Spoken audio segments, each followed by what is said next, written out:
వాత్సల్యత పుట్టుచున్నది, నీవు ఎంతైనా నమ్మదగిన వాడవు. విలాప వాక్యం 3:23. దేవునికి మహిమ.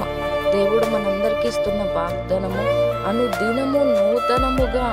దేవుడు ఎంత గొప్ప దేవుడు అంటే ప్రతిరోజు ప్రతి క్షణము నీతో మాట్లాడే దేవుడు. ఆయన వాత్సల్యత నీపై చూపించే దేవుడు. ఆయన ఎంతైనా నమ్మదగిన దేవుడు. ఈ లోకంలో మనుషులు నీ పట్ల నమ్మకంగా లేరేమో, అనుదినము వారు నీ పట్ల ప్రేమ చూపిస్తున్నారా?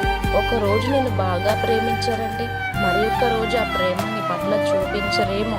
కానీ దేవుడు అనుదినము నూతనమైన ప్రేమను చూపిస్తున్నాడు. ఆయన వాత్సల్యము ఎడతెగక నీ పట్ల ఉన్నది. ఆయన నమ్మదగిన దేవుడు. ఆయన ప్రేమను నీవు నమ్మగలిగితే నీకొస్తున్న పరిస్థితులలో, ఇబ్బందులలో నీకు నెమ్మదినిచ్చు దేవుడు, నిన్ను ఆదరించు దేవుడు. అందరికీ ప్రైజ్.